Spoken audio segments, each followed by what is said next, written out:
जिला मुख्यालय जांजगीर में भाजपा ने नामांकन रैली निकाली। रैली में केंद्रीय स्वास्थ्य मंत्री मनसुख मंडाविया शामिल हुए। इस दौरान जांजगीर चांपा के प्रत्याशी नारायण चंदेल, अकलतरा प्रत्याशी सौरभ सिंह और पामगढ़ प्रत्याशी संतोष लहरे मौजूद थे।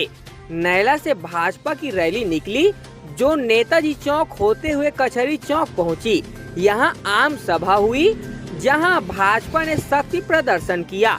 यहां केंद्रीय स्वास्थ्य मंत्री मनसुख मंडाविया ने छत्तीसगढ़ की कांग्रेस सरकार को घेरा और अब नई सईबों के नारे के साथ भाजपा के पक्ष में माहौल बनाया। छत्तीसगढ़ की कांग्रेस सरकार ने गोबर में घोटाला किया।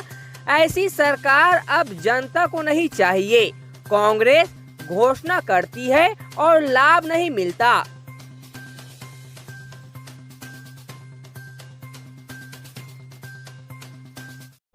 भारतीय जनता पार्टी के प्रत्याशी नारायण प्रसाद चंदेल जी के साथ हमारे प्रत्याशियों का नामांकन भरने की विधि में मैं शामिल हुआ। यहाँ की जनता का जुस्सा मैंने देखा, उत्साह मैंने देखा। जिस तरह से राज्य में बदलाव का माहौल बना है, जनता बदलाव चाहती है। यहाँ के किसान कांग्रेस से नाराज है, छत्तीसगढ़ की महिलाएं कांग्रेस से नाराज है, छत्तीसगढ़ के किसान कांग्रेस से नाराज है, छत्तीसगढ़ के युवाओं कांग्रेस से नाराज है, छत्तीसगढ़ के हमारे आदिवासी भाइयों बहनों कांग्रेस से नाराज है, हमारे शेड्यूल कास्ट के लोग कांग्रेस से नाराज है। उसको देखते हुए मैं इतना अवश्य कहूँगा कि इस बार भारतीय जनता पार्टी की सरकार स्पष्ट बहुमत के साथ बनेगी। देखिए क्या है, भगवान कृष्ण ने भी विराट स्वरूप दिखाया था और ये प्रजातंत्र का महायज्ञ होने वाला है। उस महायज्ञ के पहले जब यज्ञ शुरू होता है तो कलश यात्रा निकलती है। उसी तरीके से हमारी ये परिवर्तन यात्रा निकली थी।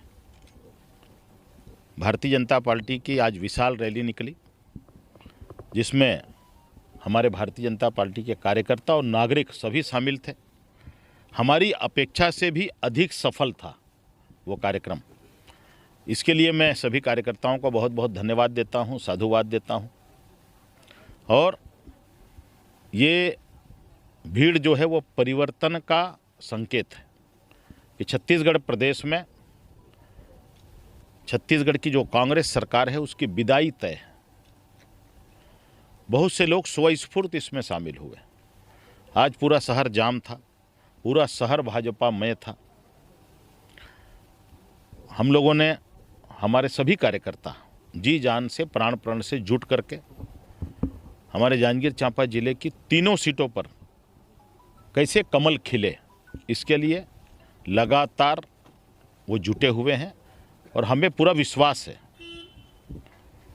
कि तीनों सीटों पर हमारे ज़िले के भाजपा का कमल खिलेगा, भारतीय जनता पार्टी के प्रत्याशी विजयी होंगे और छत्तीसगढ़ में पूर्ण बहुमत के साथ में भाजपा की सरकार बनेगी।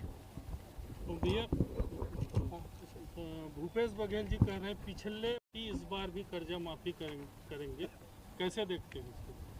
नहीं, उसमें देखने की क्या बात है। छत्तीसगढ़ की सरकार खुद कर्ज में डूबी हुई सरकार है। अब जो कर्जा में खुद ही डूबा है वो किसका माफ करेगा? भाई जैसे कोई उद्योगपति है, पार्टी फेल हो गई है, डिफाल्टर नहीं हो जाते हैं, तो ये सरकार जो है पूर्ण रूप से डिफाल्टर हो गई है। अब ये बोलेगी कि मैं दूसरे को कर्जा दूंगा, और तुम्हारे पास तो कुछ है ही नहीं।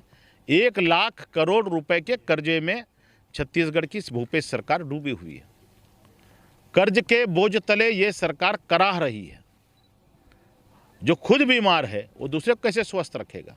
लगातार जनता के साथ जनसंपर्क चल रहा है और जनसंपर्क तो हमारा काम है, ये आज का बात नहीं है। लगातार 15 साल से जनता के साथ जनसंपर्क चल रहा है।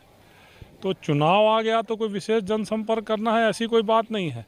लगातार उनके साथ संपर्क में रहते हैं, उनके सुख दुख को पूछते रहते हैं, उनके बीच में जाते रहते हैं। उसी गाड़ी में फिर जा रहे हैं। पहले सुख दुख सुनने जाते थे, उनके समस्या का निराकरण करने जाते थे, इस बार वोट मांगने जा रहे हैं। अब की क्या स्थिति बन रही है वहाँ? चतुष्कोणी या 5 कोणी चुनाव हो रहा है, होने की संभावना है, क्या लगता है? कई कोणी चुनाव हो रहा है, बट मैं आश्वस्त हूँ कि कमल खिलेगा। सबसे पहले आप सभी को नमस्कार।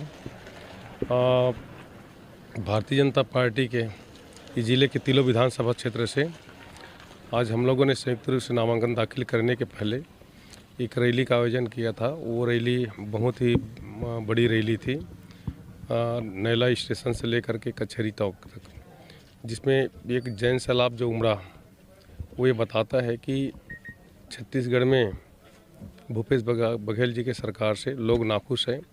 आवाज़ आशा भरी निगाहें से देख रहे हैं कि इस बार पुनः भाजपा को लाना है और भाजपा उनकी उम्मीदों पर खरा उतरेगी, हमें ऐसा उम्मीद है। आप बसपा से भाजपा में आए हैं, अपने आप को कितना ढाल पा रहे हैं, कितनी बेचैनी है अंदर, कितना सामंजस्य बैठा पा रहे हैं, लोग कितना सहयोग करेंगे? ये पुरानी बात हो गई। मैं तो लोकसभा चुनाव के पहले आ गया था और मैं तो पार्टी में काम करने के लिए आया था। मैं टिकट के लिए कभी उम्मीद रखा भी नहीं था, लेकिन पार्टी के जो हमारे यहाँ के वरिष्ठ लोगों ने, नेताओं ने मुझे बहुत ही कम समय में जो सम्मान, जो इसने जो प्यार दुलार सब दिए, मैं उसके लिए बहुत दिल से आभारी हूँ और मैं बहुत ही कंफर्टेबल महसूस कर रहा हूँ भारतीय जनता पार्टी के अंदर में। क्या लगता है जीत को लेकर कितने आश्वस्त हैं? क्योंकि एक नया समीकरण हुआ है, गोरेलाल बर्मन ने जोगी कांग्रेस का दामन थाम लिया है, क्या देखते हैं?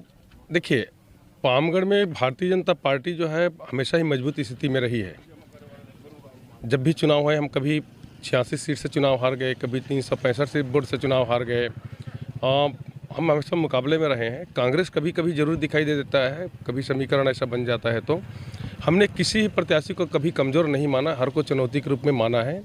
और हमारा ये कोई नहीं था कि वो जोगी कांग्रेस के दामन थाम ले, हमारे लिए सहूलियत हो जाए, ऐसी बात है। हम तो सोचते थे भाई कांग्रेस भी सबसे जो जिसको वजनदार या मजबूत प्रत्याशी समझता होगा उसे भी मैदान में उतारेगी, और हम जिसको भी है हम लोग मजबूत उसको कैंडिडेट मानकर चल रहे हैं। और हमारे लिए चाहे गोरेलाल बर्मन जी हो या और भी कोई हो, वो महत्वपूर्ण नहीं है। जो भी उम्मीदवार है सब हमारे लिए चुनौती है और सबसे हम लोग अच्छे मुकाबले में करेंगे और पामगढ़ में पुनः कमल खिलेगी।